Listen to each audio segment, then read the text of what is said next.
collaborative maritime security.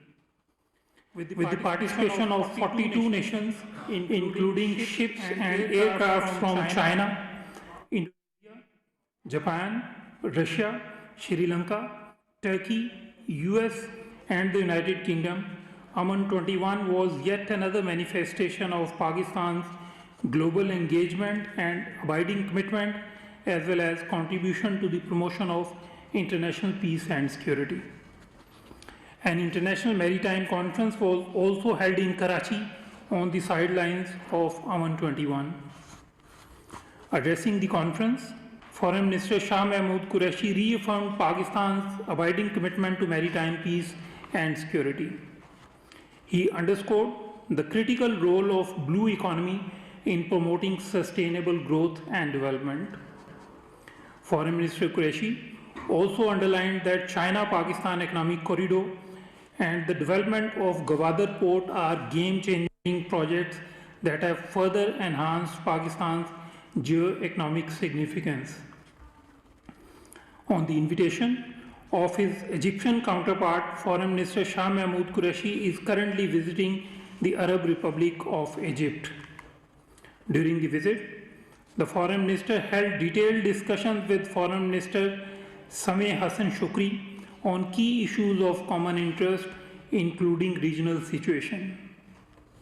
The Foreign Minister met with the Secretary General of the Arab League, Ahmad Abu Ghaith, at the headquarters of the organization in Cairo and discussed the issues of mutual interest in great details. The Foreign Minister also called on the President of Egypt, Abdul Fattah al-Sisi, and other dignitaries. During his visit, the Foreign Minister also called on the President, and during the meeting, Foreign Minister discussed Pakistan's desire to further strengthen and diversify bilateral ties between the two brotherly countries. Conveying warm greetings of Pakistan's leadership to President al-Sisi, the Foreign Minister briefed him on the situation in Pakistan's neighborhood, in particular Pakistan's efforts to facilitate the Afghan peace process. He also briefed the President on the ongoing situation in Indian illegally occupied Jammu and Kashmir and the continuing human rights violations there.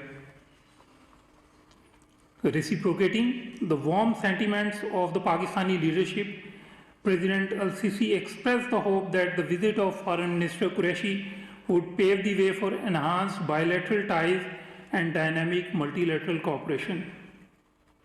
In line with Pakistan's desire to forge stronger ties with the Islamic world, as well as the government's Engage Africa initiative, Pakistan accords high importance to its relations with the Arab Republic of Egypt.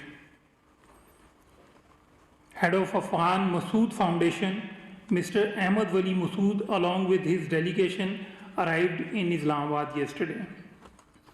During the visit, Mr. Ahmad Wali Massoud called on the Prime Minister and the Speaker of the National Assembly of Pakistan. He is also scheduled to hold meetings with the Foreign Minister and other dignitaries.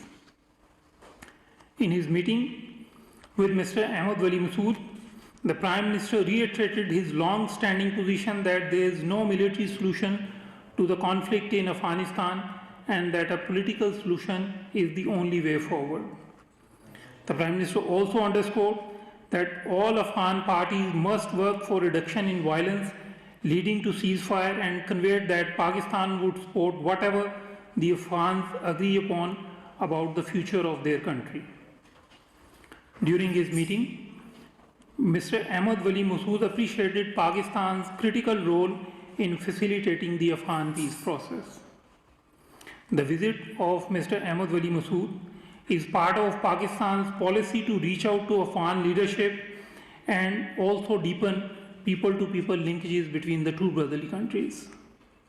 Pakistan remains committed to strengthening bilateral relations with Afghanistan and facilitating an inclusive, broad-based and comprehensive political settlement of the Afghan conflict through an Afghan-led and Afghan-owned peace process.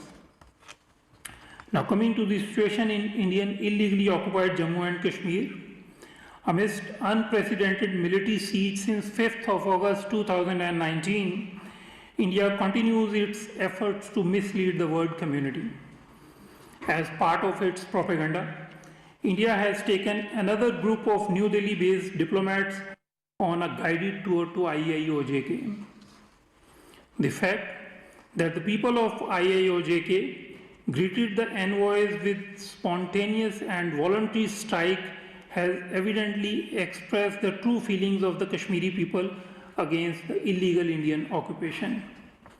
It may be recalled that the choreographers of last such visit to IIOJK had come under sharp international criticism for presenting retired soldiers as apple growers to the visiting envoys.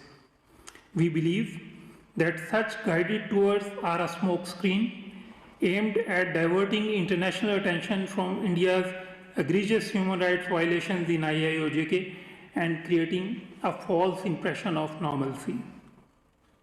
The visit means nothing in the absence of access to all the areas and free interaction with the Kashmiri people and the civil society in an atmosphere free of intimidation. Equally, meeting the senior Hurriyat leadership, including those incarcerated on trumped-up charges, would have enabled an objective assessment of the ground realities. India must allow the Office of the High Commissioner for Human Rights, the United Nations observers, the OIC Independent Permanent Human Rights Commission, the international human rights and civil society organizations, and the international media to visit IIOJK and assess the situation on ground. In its 2020 report on Muslim communities in non-OIC member countries, the OIC General Secretariat has raised serious concerns on the treatment of Muslim population in India and in Indian illegally occupied Jammu and Kashmir. The report covers the anti-Muslim actions of the BJP RSS regime, including the aftermath of India's illegal actions of 5th August 2019 in IIOJK, the discriminatory citizenship laws and the Delhi pogrom, and rise of cow vigilantism and anti-Muslim campaigns of the extremist Hindu groups. The findings of the report are another reminder of the need for the world community to hold India accountable for continuing failure to meet its international human rights obligations. As part of Pakistan's regular diplomatic outreach to keep the international community fully apprised of the developments relating to IIOJK and the region, Foreign Secretary Suhail Mahmood briefed the heads of diplomatic missions in Islamabad. The Foreign Secretary underscored that the international community must call upon India to stop violations of human rights and facilitate efforts for peaceful resolution of the Jammu and Kashmir dispute in accordance with the relevant United Nations Security